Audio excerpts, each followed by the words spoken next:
it was just very clear as soon as we started writing about it that it was a very felt need and that women everywhere across the world were in the same boat, feeling lonely and just not sure how to reconnect and have those like close, deep friendships that they may have had when they were younger in grade school that just happened organically. Now they're adults and it's a lot more difficult. And all of us, surprise, thought we were the only ones struggling with it.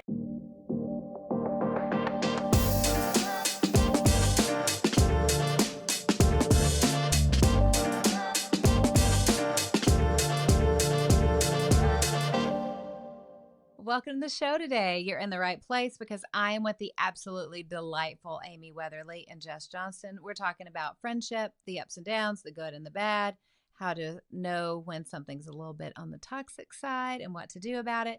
These girls are so fun and they give us some great tips for having healthier friendships. After we talk with Amy and Jess, you know it's time for coaching. I'm giving you part 3 in our self-awareness series. And for the final segment of the show, I'm bringing you a book that I'm making all of my friends read. So now it's your turn to read it. Okay, without further ado, here are my friends, Amy and Jess. Tell me, how did y'all meet? Thank you so much for having us, first of all. Yes, this is a fun story. So this is Amy. I was familiar with Jess. We were in the same writing group. Does that make sense? Like we wrote for a community. So we were in the same writing group. So I had followed Jess. I loved her writing. I kind of liked her approach, the way she did it. She just seemed very genuine. So I slid into her DMs one day and I was just like, hey, you seem great. I'd really like to be friends. And then we got to talking and then it became text messages. Then it became phone calls. And then we just became friends over that. Like Jess is in California, I'm in Texas. So it became this long distance friendship. And then one day I had this wild idea to start a page all about friendship. We started it. Then we met in real life, and in real life was just so natural and so easy and so in such an instant connection. And that's pretty much it. But it just started with an Instagram message and a compliment. Yep.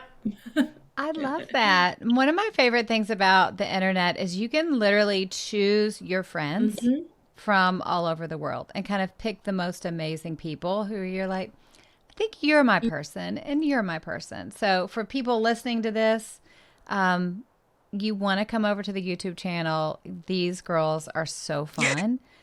This is going to be one of those shows that you want to watch and not just listen to. Tell me, what was most surprising when you started talking about friendship publicly? When you heard from other people and the feedback you got, what surprised y'all? I think it's the same thing that's always surprised me when I was just honest on the internet, whether it was about motherhood or about insecurity or whatever.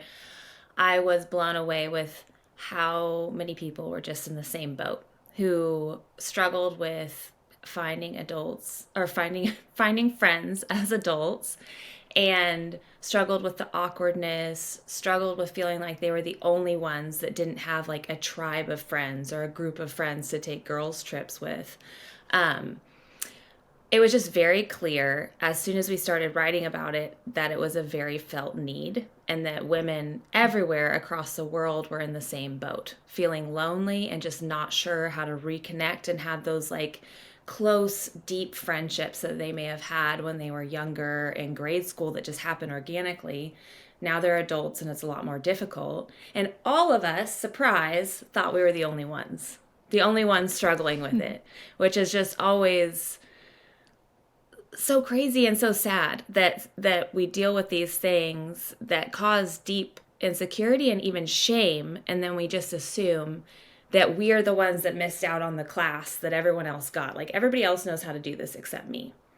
So I think anytime we can find a conversation like that resonates, it's just very freeing for all of us. It's freeing for us as the ones who are talking about it, and it's freeing for our audience as well.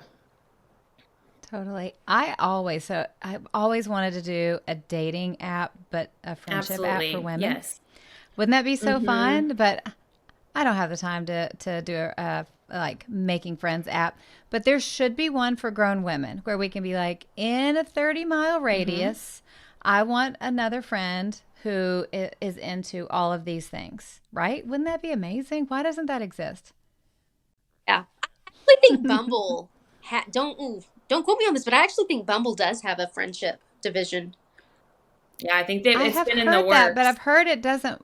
I've heard it's either not ready yet, or it's wonky, or there's something iffy. Oh, okay. Um, it needs to be done well. Totally. Yeah. I think in the early days we were like, this is what we should do, and then we realized that's definitely not our skill set. Amy should have picked a different friend on the internet with more skills in that nature, and that would have worked. Yeah. Can you imagine going through and being like, I think this person will fit with this person. Let's put them together. Yeah. We don't have the time for that, but it should exist. Everything happening with AI, it should exist It really really well. should. Let's talk about kind of the darker side of friendship. There are a lot of women who are in toxic friendships and afraid to call it toxic friendships because they've been friends with someone for so long, or they grew up with them, or they're their only friend in the new town. Let's dive into that. My problem with that, what I struggled with, is I always thought, well, if I call them toxic, then that's not loving. If I call it for what it is, then am I being kind? That's not being kind. That's not thinking the best of me. Mm-hmm. And so I would look at it and be like, I'm a bad person if I'm not finding the good in this. And if I can't forgive over and over, and if I walk away, I'm a bad person. That is what has tripped me. Yeah. How did you overcome that? I haven't. I'm still working on it. Okay, let me rephrase the question. How did you realize that was happening? Because I realized, well, I realized that one of my skills is just blowing right past red flags. And I finally realized, because it would be something where I would have these feelings that, oh, this isn't good. Oh, this isn't right. Oh, this is not healthy. And instead of listening to that and honoring that, I would literally just keep going because I was like, I'm going to be a good person. I'm going to be loyal. I'm going to find the good here. And I would just keep going as though that was an act of holiness. And then eventually, obviously, things would get bad. And it was just realizing like there were signs there the whole time. I just refused. There is a song called like, keep on running through them red flags, and I just relate to it. Kind of had to realize, okay, Amy, there's a line there where if you are thinking everybody's toxic and you're thinking everybody's bad and you're blaming everything on everybody else, that's a you problem. If this is happening rarely, it's not an act of holiness. It's not healthy. It's not honoring love to just stay and to just let their tornado tear down my house. That's not holy. That's not healthy. And it's not life-giving. It's not what friendship is for. No, it literally takes, I realize, because I do have people-pleasing tendencies, that what I need to do is shift those people-pleasing tendencies.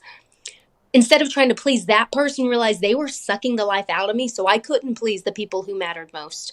I couldn't please my husband the same way I could when I felt full. And I couldn't please my kids the same way when I was healthy.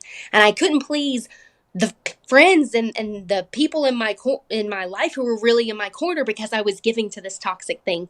So I had to shift my mind from just realize like, you're people pleasing the wrong thing. Shift your focus. I think too, like we have limited resources, we have limited time to give. And I think looking at it as in where am I going to invest my best? And sometimes we need to take a step back and say, okay, what friendships are life-giving in this season? Because maybe that friendship was really life-giving in a past season and it's just not anymore. And and if there aren't any friends in your life right now that are life-giving, then taking that energy and meeting new people and investing in new people. It's just very easy to coast and be like, well, this is what I have. This is the people that I have, and I just got to make it work. But I think friendship, Amy and I talk about this a lot. It can add so much joy and so much fulfillment, or it can add so much pain and suffering and drama. in your life. And so it's actually wisdom to choose where you're investing, because to develop good and deep friendships with anyone, it's going to take time, and we have very little of it. That's the thing we hear all the time is from our community is, well, I don't have time. I don't have time to meet up for a coffee. I don't have time to send a text. I don't have time. But we have to carve out time somewhere in order to have deep friendships, period. So where are we going to give that time? It's already hard to find. So where are we going to give it? And it's good to be intentional with that. Yeah. And it did also, It's so good. It really helped me to realize I don't have to be best friends with everybody. That doesn't mean throw stones at them, but I don't have to be best friends with them either. I can want them to eat. I can actually serve them food. I can help them when they're hungry. That doesn't mean I let them at my table. Yeah. And that's a difference there. And that, I think, comes with age and wisdom and, you know, learning the hard way for some of us. It's really good. Okay, let's go back and think about maybe toxic friendships we've had in the past. Let's talk about red flags. What are red flags so women can go, oh, that is actually a red flag? For me, it was like the subtle put down of, here's an example. When I was a young mom, we didn't have any extra money. And I had a friend who knew, like, my budget was $100 a week. That's gas, that's groceries, that's diapers, that's everything. That's my whole budget.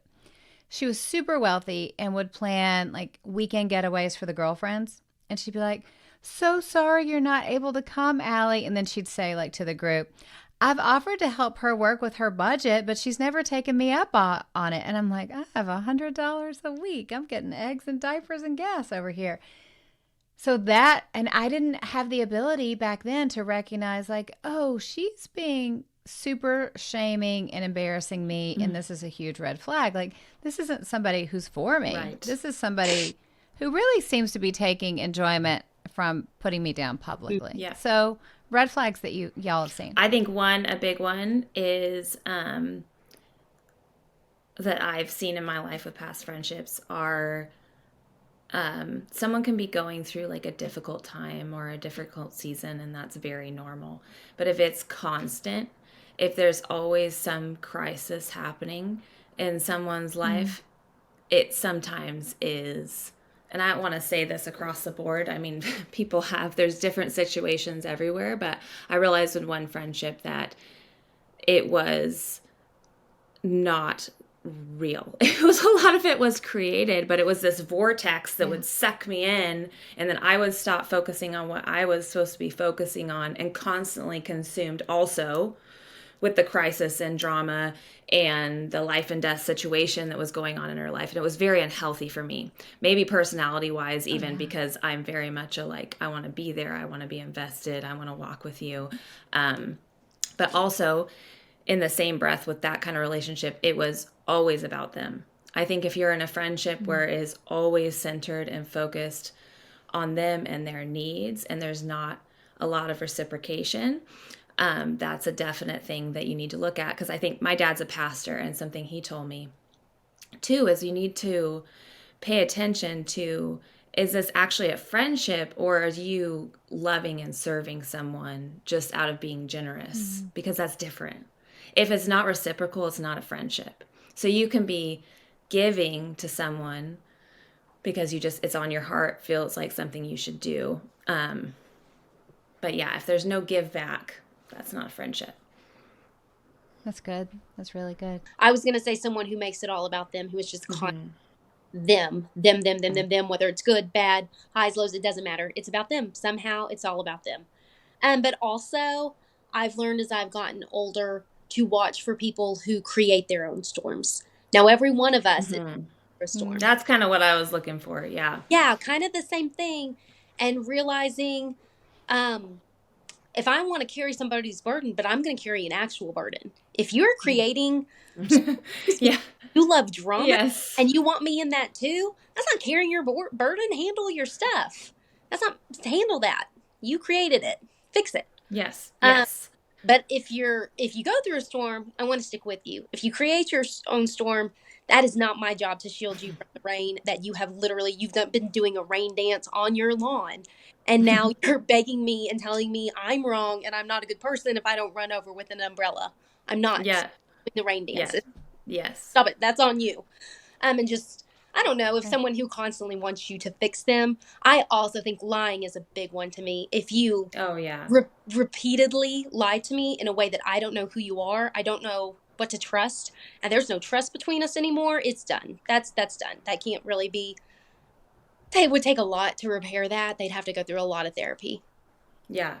I would say too that if someone doesn't like you, that sounds like very obvious, but even in your situation with your friend, I don't know if it was stemming from that, but I've been in relationships before with people that I realized eventually I was trying to please them and trying to have like good relationship. And I finally realized like, you just don't enjoy the core of who I am. And that's totally okay. We're not a good fit. It's like those dating shows where you see these people that are trying to force themselves to like each other. You're like, this ain't it. This is not it. Yes, you're going to already have hurdles when you get married of like things that come up that annoy you. But if you're like already like who you are grates on me internally, that's not good. So I think like recognizing, because if someone has feedback for you, like this bothers me, that can be very good and healthy. But at some point, if you realize, I'm never going to be what you're looking for because you just do not enjoy me, and that's okay. And actually vice versa. I think it's okay. It's not being a bad person to realize you're somebody else's cup of tea, and that's totally okay. And release them and not try to force them. It's weird with friendship because it sort of feels like we have to be the same kind of friend to everyone. Like that's the expectation, but it shouldn't be like that. We click better with certain humans. Yeah. We're not going to love everybody. And the idea that just because someone's in the PTA or sits next to you in the bleachers at school or is in a small group with you at church, that you have to be besties. No, you want to love them. You want to, hope the best for them, but they don't need to come over for Sunday dinner. Because some people we're just not going to click with. No. Let's talk about common friendship challenges that you guys address in your book, which I think is super important to talk about. Yeah. I mean, one of them, there are quite a few. One of them is really, we're very unskilled when it comes to conflict, especially as women. We do not address question under the rug. We pretend like it doesn't exist. Instead of not saying anything, sometimes we'll just back off the person and just walk off and ghost them. And that person is left there going, I literally don't even know what I did wrong. And we're so scared of confrontation. We see it as such a negative thing. And, I mean, it can be if you're a confrontational person, and this is like constantly you've got to work, confront people about stuff, and that's not good. But every once in a while, man, some of these issues can be resolved with like 15 minutes. Hey, when you said, I kind of took it this way, but I would really like to hear where you were coming from. And then they go, oh, no, this is actually what I meant. Boom, done. Conflict totally avoided. Hey, yes. And that really hurt. And then you find out, oh, wait, you didn't mean to leave me out. You had 4 tickets. You gave them to who was around you. That's fine. I can get over it. But instead of doing that and just dealing with it like freaking adults, we kind of just tuck our tails in and run. And maybe it's our past trauma that makes us do that. Maybe we're so afraid of rejection that we do that. Maybe we're afraid of being labeled as difficult or assertive. And so we just don't do it. And we just lose friendships over these teeny tiny things. Yes. Yeah. Totally. And those things fester. We don't deal with them in the moment. Like, hey, this hurt my feelings. This is what I heard when you said this. Is that what you meant? And just like clearing the air. And then these little things that are so, and then you're even more annoyed because you're like, that's so dumb. It's such a dumb thing I'm so upset about. But it just like festers. And then the next time something else happens, it's kind of similar. You're like burning with rage and you're like, like what? I have issues. Like, what do I do? And these little things become such bigger things. But I think going into difficult conversations, like Ted Lasso, be curious, not judgmental. Don't assume you know why the situation, what their motive is. Because, oh my gosh, we are wired so differently. And our reasons behind things are so different. And they're not in our heads. They have no idea the things that we've been through and the things that might trigger us or hurt our feelings. We're all just doing our best. So going in with questions instead of assuming is massive. And not talking to everybody you know besides them also, because that can be very easy. Don't talk to your mutual friends about it. The statement I use is Brene Brown's, the story I'm telling myself. Like, when you did this, the story I'm telling myself is that you hate me and you think I'm a worm, right? And that really works. And it's funny, Amy, you mentioned that we don't want to seem difficult. Yes. And I think also we as women don't want to inconvenience people to have a conversation. We don't want to be a lot. We don't want to be extra or needy. We don't want to be needy. We're so afraid of being called needy. But you're right. It's a 15-minute conversation. It's probably a 5-minute conversation. Hey, when this happened, this is the story I told myself. Was that accurate? Yeah. Especially if you make it really big. If you're like, I imagine, do you think I'm a worm that deserves to eat dirt? There's no way they're saying, yes, that is exactly what I meant. But I think that vulnerability is scary because culturally for so many women, we, like you said, we don't want to appear difficult. We don't want to seem needy. We don't want to inconvenience anyone. And it can ruin a friendship when we tell ourselves a story. And then every time we see that friend do something, we're like, she thinks I'm a worm. And we're going to spend less time with them. And we're going to pull back. And the friendship that could have been so important in our lives kind of falls apart. Question, last big question before we get to fun questions. What is one big piece of friendship advice that you can leave everyone with today? Ooh, don't wait. That's my best. Don't wait. Don't be a victim. Do not sit there and be like, well, this is just my lot in life not to have any friends, and this is just my lot in life to never be included. No, this is your life. You have this opportunity. You can go out there and you can do stuff and you can change and you can learn and you can grow. Don't sit in your house and just wait for everybody else to bring the magic. You bring the magic, baby. You bring the magic. So don't wait. Guess what? You can throw the party. And then you don't have to worry about whether you're included or not because it's your party. Guess what? You don't have to wait for someone to start a conversation with you. You can go start the conversation. You don't have to wait for someone to make the first move. You don't have to wait for someone else to slide into your DMs and give you a compliment. You can do those things. Like, you have the magic. You have the power. You've just got to believe it and go out there and live your life and go after what you want. And if a friendship is something that you want, go after it. Go after it. Don't waste your life wishing someone else would do these things that you are capable of doing. And I'm going to piggyback that is, as you're doing that, don't overthink that you feel scared. Don't overthink that you feel awkward when you go introduce yourself to someone, or you feel awkward the first time you have somebody over for dinner.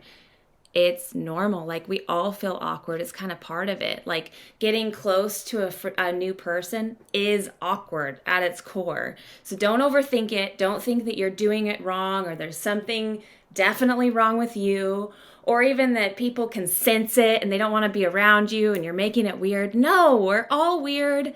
We all feel awkward. It's a little uncomfortable, and that doesn't mean you're doing it wrong. You've got all the skills that you need. And most people, like Amy is saying, most people are waiting. They're also waiting for somebody to reach out to them. They don't know it's their turn. They don't know that people are just busy and also overwhelmed. And that's why they're not knocking on their door asking them to do something. A lot of people are just busy and overwhelmed. So it's actually a gift. When you reach out to someone and pursue them in friendship, whether they receive the gift, whether they have time for the gift or not, you're still offering a gift. You're still giving something away. So there's nothing wrong with you. Whatever it is you're worried about, I promise, there's nothing wrong with you. You can do it. That's a good word. And how sometimes we're afraid to initiate, we're afraid to invite, because if we get told no, that feels like a rejection. And I was like that. And it was just something that I've really trained myself to do instead of looking at it as a door closed, as them closing the doors. No, I open the door. Well, I'm going to go around this town and I'm going to open doors all over the place. They're not all going to be receptive. They're not all going to walk through it, but I'm going to open the door as much as possible. And that's my biggest chance to make a friendship happen. So good. Hey, if you hadn't slid in her DMs, no page wouldn't have been built. Nothing. 2 books wouldn't have come out. I mean, look at all the amazing things. Exactly. Happen. Like what? She was going to think I was weird and not answer it? I don't care if someone thinks I'm weird. Go for it. That's not the worst thing. Think I'm weird. And it was very simple what she did. We talk about this a lot. She talks about this a lot. She gave a compliment. Nobody on this planet does not enjoy some form of a compliment, even if it makes us feel a little uncomfortable. It still feels good. Like getting out of your own head, like thinking I have to be so interesting in order for people to want to hang out with me. No, be interested in other people and they will love you for it. I have this thing that I do in crowds of people. I was just in Disney last week, and I love doing this at amusement parks. I love to spend the whole day, like as I'm going in between rides, picking out things. You know how you notice like, oh, I love her shirt, or I love his shoes, or look at that tiara she's wearing. I will just pass them and go, that's a great shirt, or those are great shoes, or, oh, you look good. It's so fun. It's so uplifting. If you can spend your time always looking for something that you like about someone else and then just tell them, like, wow. Like, as soon as we got on, I was like, Jess, your hair is so full and flowing. I love it. And Amy, your hair's fabulous too. But it's just the habit of always looking and going, okay, what do I appreciate about somebody? And then you verbalize it. And you're right. Nobody's going to be like, don't tell me my shirt looks great. And it takes the focus off you, right? Like maybe you're feeling weird about something about yourself, but if you're turning your focus outward and noticing things about other people, asking questions about other people, it's going to take a lot of that pressure you're feeling. You can't do both. So you can't think about your bad hair day and focus on someone else's hair at the same time. I like people a million times more after they've complimented. Yeah. Right? I know. I mean, it made us feel good about ourselves is somebody we're gonna like them at their table. Then we have to be careful because charm is deceptive. And that's true. I mean, it's got to be a real compliment. Yeah. You got to really like one of my favorite things to do. I love to walk around the grocery store and find older women and tell them that they're cool or that I love their and you want to watch somebody change and just light up every time. And if you think like that's not even me just being nice, it does something for my soul. It does. Totally. It does. Yes. Just like spreading goodness is, we just all need to get over ourselves and go spread some goodness and go spread some love and just work on connections with people. But we do kind of in a way have to get over our own egos and over our own fears to do that. But yes, compliments are the best. Amen to that. Okay. Fun question real quick. I want to know each of your Enneagram number and then what it's like to be that number. Like, what's your friendship style as that number? I'm an Enneagram 7. So I'm very enthusiastic. I'm very, I love to collect friends. I love to meet new people. And something I've had to work on is to stay engaged and to stay intentional with my friends long term. Not because I ever stopped loving them at all.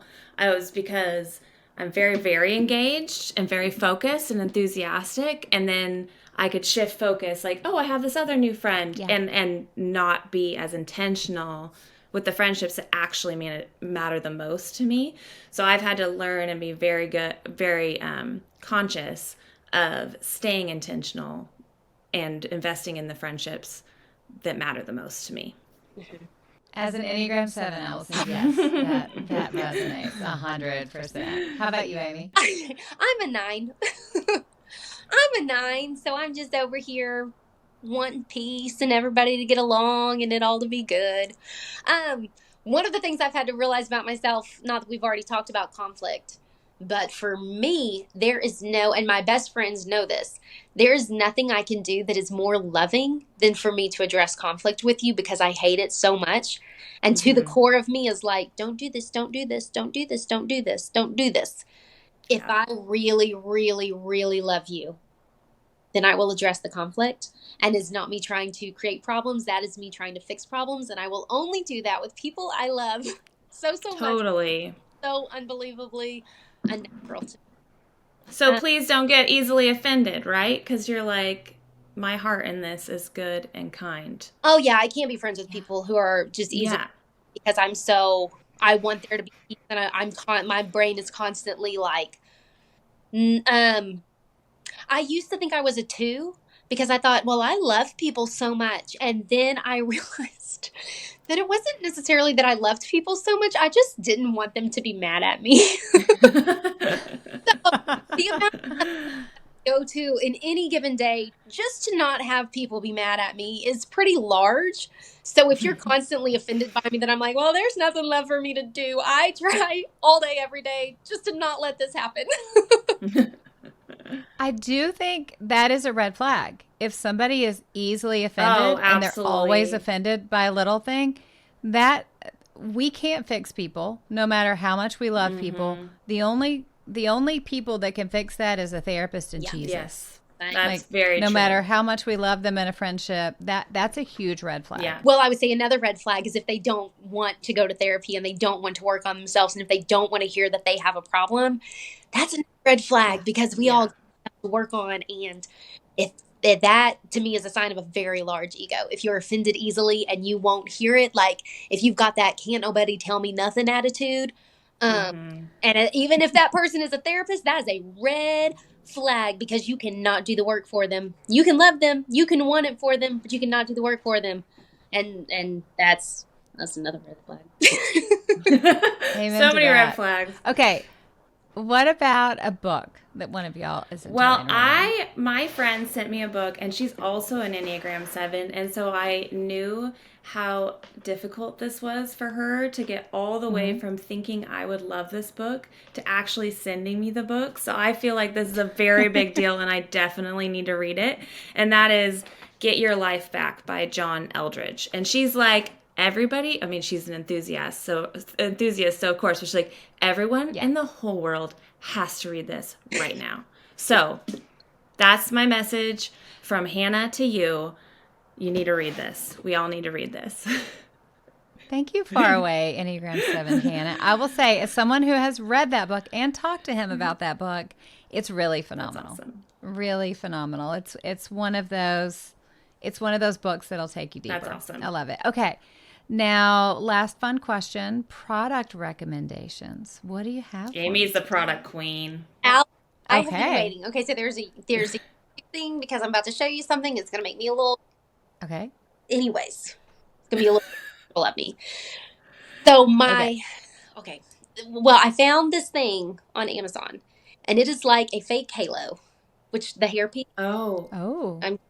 This thing is amazing, actually. And it's on Amazon. It was like $40, and That's why your hair looks so amazing. That is because I have naturally fairly really fine hair. Over it. And so I got this one day, and even my hairdresser was like, okay, this is amazing. Wait, hold it up so everyone can see it. Let's see. So That's amazing. Okay. I have seen this probably 3 or 4 times, and my mouth still dropped. I was like, oh, it's amazing. Where does it attach in the front? Where does it go? But you can also just kind of that little... You fluff it in. Rubber band thing on your hair like elastic. Go in, and then you do this, and then you do this, and boom! You're just like a goddess for $40 in 20 seconds. Me and my friends call... Does your husband make fun of you? My husband would make fun of me. No, sometimes my kids get weirded out if I leave it around the house. They're like, Also, I don't know about your husband, but if I had something that matched my hair that good, my husband would 1,000,000% not notice. No. Oh, that's true. They wouldn't notice at all. You're right. He would pick it up in the bathroom and dance around with it, and it would be hilarious. Yes. Oh, yeah, mine too. It's my favorite. I love it. And I cut it to be my hair's length so that it doesn't look like big, long, obvious fake hair. It is the length of my hair. It's just full. My friends call it... so impressive. Thank you. So that's it. Well Definitely my done. favorite. Okay.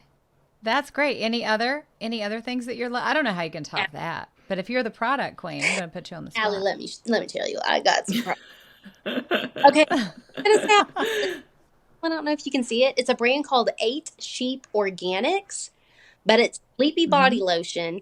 It's got magnesium and things in it, coconut oil, but magnesium is the big thing. And I rub it on my feet at night, on my wrist, Mhm. behind my ears, and it has helped me sleep better. I put it on my kids if they're having like a night where they're having a hard time going to sleep, just boom. Mhm. I love that. I love that. Oh, I also love this. I just got it. It's called Tinted.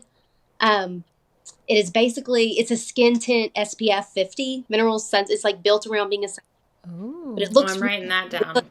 It is more because I have to be really careful. I have something called vitiligo, and it Mhm. I have to be really careful with getting sunburned. So this has been my new go-to foundation. Love Ooh, it. okay. Who makes it? If it's or is it Tint Tinted as the Live brand? Tinted is the brand, and so That's awesome. Okay. I am the lightest shade that they make. I am also the lightest shade that any product makes. I I'm feel like, your oh, I pain. like the tinted moisturizer, but the SPF is what I've been looking for. I need yeah, something with a good Mhm. SPF in it. yeah. But some I feel like some SPFs they'll be like tinted, and it's pretty clear. Like I want a little Yeah. coverage, and this really does give me good, like a little bit of coverage more than most. Big fan. Very That's I know. cool. awesome. Okay. You guys are an absolute delight. Tell everyone where they can find you. Well, we are on Facebook together. We're on Sister I Am With You on Facebook and Instagram. We might be dipping our toes into TikTok. It's been No, undecided. that's just We being a. might Oh. be. You're You not. never know. Mm-mm. Amy, don't put us in a box. No, just kidding. We're probably not going to be on TikTok. We're probably not. Sister, I'm with you. And then we have our own pages, Jess Johnston and Amy Weatherly. And you can find our book, Here for It, The Good, the Bad, and the Queso, anywhere books are sold. Awesome. Well, thank you again for coming on the show. Y'all are amazing. How fun are they, right? I'm giving away copies of the book. You know what to do if you're watching on YouTube. Be sure you like it, subscribe, and leave a comment. And if you're listening to it, take a screenshot, share it on your Instagram or your Facebook stories, and tag me, and you'll be entered to win.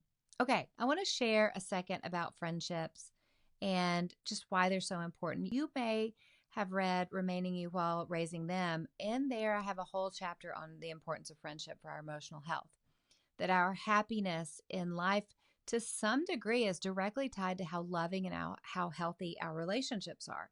So, this topic is something that I want us to dive into more and more. I want us to get new insights. I want experts. I want all sorts of research to help us invest. I've shared with you before that I do getaways throughout the year with both my team and coaching clients. And we rent a big house and we spend a long weekend together. And when you get women together, you realize that these women who, from the outside of the world, sometimes look like they're at the top of their game professionally, happy families and everything's great and perfect. They go, oh, I don't have friends like this, who get me, who are kind of operating in that same level with a growth mindset and ready to go. That's why I'm so dedicated to these trips. That's why I'm so dedicated to gathering women together who get each other, who are emotionally healthy, who encourage and support each other, because it is a rare thing. And I share this with you. So if you are there thinking everybody else has it together, everybody else has a group of women that are cheering them on and supporting each other and are totally healthy, it is not that way at all. It's something we have to fight for. If you are in a season where you don't feel like you have emotionally healthy friends who get you, I want to encourage you to keep looking, keep praying, keep putting yourself out there. I've talked about it in coaching sessions, and I'll do more this year about how to increase your surface area for good things to happen. This is one of those things to increase that surface area for good things to happen. Keep joining groups, keep showing up, keep networking. Great friends are out there, and you can go find them. I promise. Okay, let's move on to the coaching segment of the show. We are in the third and final segment of the self-awareness series. And today I just want to dive into how we can use self-awareness to take action. What I want you to remember is that self-awareness minus taking action equals staying stuck. Now, we've been learning all about the power of self-awareness and how it holds the key to achieving our goals. When we pay attention to our bodies and our thoughts and our emotions, they will reveal really important information that'll help us understand why our goals aren't sticking. Because for so many people, that's the missing piece. The truth is, self-awareness alone isn't enough. Self-awareness without taking action means we stay stuck. Only this time you're haunted by the knowledge of what you should actually be doing. I've seen a lot of women make this mistake. They come into coaching and they kind of light up because they realize the power of coaching is to have somebody to hold you accountable and to call you out on the carpet when you need it and to help you boost that self-awareness and to take action. Not everybody, I realize, can be coached. We don't have a million hours in the day. That's why I'm doing this series. Sometimes women believe that having information alone will magically make us accomplish our goals. But let me tell you, even if it is the best information in the world, like the kind of great information self-awareness brings, it's going to be useless without an action plan. So what I want you to do is I want you to think about maybe a recent realization you had or a recent breakthrough about why something isn't working, why you didn't achieve a goal, why you keep going up against a roadblock. Maybe you realized you're cranky when you first arrived at work because school drop-off line is crazy. Or you discovered that your fear of judgment from people that you know in your real life has been holding you back from creating an online course or starting a business. Whatever that may be, now that you have that understanding, it's time to take action. It's time to make a plan. And here's what I want you to do. I want you to find one thing, just one thing, not a million things. You don't have to have it all figured out, but find one thing that you can do differently. Maybe you decide to put on worship music when you're in pickup line, not too loud because that grumpy woman will give you the side eye. Or you gather up your courage and you confide in a trusted friend about a business you want to create or a course that you want to create. And you go to my website and get a bunch of free step-by-step guides on how to build that course or to start that business. Remember, taking action is the key ingredient to turn your insights into real progress. It's important to be self-aware. It is a huge key to understand yourself. But now you have to actually take action on those things because thinking alone never gets us anywhere. So I want you to make that plan. Make a first small, doable step towards your goal. You do not have to have it all figured out, I promise. Take the power of self-awareness, combine it with intentional action, and you'll stop being stuck. That is how it works. Self-awareness plus action equals momentum. That's how it works. That's why we've been on this 3-week journey together. Now, your final step in the series is to make that plan, take that first small, doable step to your goal, and most importantly, put it on your calendar. You know how I feel about a calendar. If it's not on the calendar scheduled in, it's not going to happen because you are the kind of woman who gets things done and makes things happen. You deserve to do that for you too. Okay, now recommendation. So I'm telling all of my friends, so now you have to read it too, that there's an amazing health book called Outlive by Dr. Peter Attia. It's a great book about how to live a longer and happier life. He takes the really sometimes difficult, hard science about longevity and makes it easy for everyone to understand and use in their daily lives. I think this book is so important to read because it shows us how to make smart choices for our health and happiness long term. I shared with you that my grandfather went to heaven in the fall, and I was so inspired by his life after he passed because he really lived so healthy. He just had a few weeks of not being healthy. It was just maybe 5 years ago, he was still in the creek in the backyard with my sons, moving rocks and catching crawdads. And he was in his late 80s at that point. So I was so inspired to really make sure that I took control of my health because for me and my kids and my grandkids, and who knows, maybe great grandkids one day, I want to be alive and kicking and living well into my 90s. I want to do that too. So whether you are 20 listening, if you're 20 or you're 30, you are really in luck because you can make all the right decisions. Or you're in your 40s or your 50s or 60s or 70s or 80s or even 90s. Live that book, get that book, read that book, and live healthier because we all have a certain amount of years that God has decided that we have. But let's make sure all of our years have us feeling good and having energy and being healthy. That's why I love the book. Now, you know, I'm all about having more joy and meaning in my life. You're all about having more joy and meaning in your life. That's why you're here. I love that we have this time together. Thank you for joining me. There's a ton of podcasts to listen to, a gazillion and a half podcasts to listen to. I'm coming up on my 6-year anniversary. I still can't believe it's been 6 years that I've been doing this. But I do this for you. I do this well. I learn a lot too, and I love it. But I want to give you something every week as an investment in you, in your spiritual health, and your emotional health, and your professional success. Because it doesn't just benefit you, it benefits everyone in your life. I know how hard you work at things. I know that adding in more action steps and little extra things that I give you, it is work. It's a challenge. A lot of people just slide by in life, but you're not one of those women. You are making these small impacts on your life that are going to be massively impactful over time. You're making these little small steps, small decisions, small bits of impact at the time that really pay off. And I'm so glad you're doing it, because what I know is that God has created you to stand strong and bring something special and unique to this world that only you can bring. So keep stepping up, keep doing it little by little. Small steps, big results. Keep showing up. Keep loving well, because you cannot break a woman who gets her strength from God. I love to get to coach you and equip you every week. I'll be back with you on Monday, and I hope you have a great day. Okay, 3, 2, 1. You could just have a TikTok channel where it's mostly queso. Yeah. Y'all eating queso and if talking people would about watch queso. that, I'd be into no that. dancing. No, Yeah, no. Yeah.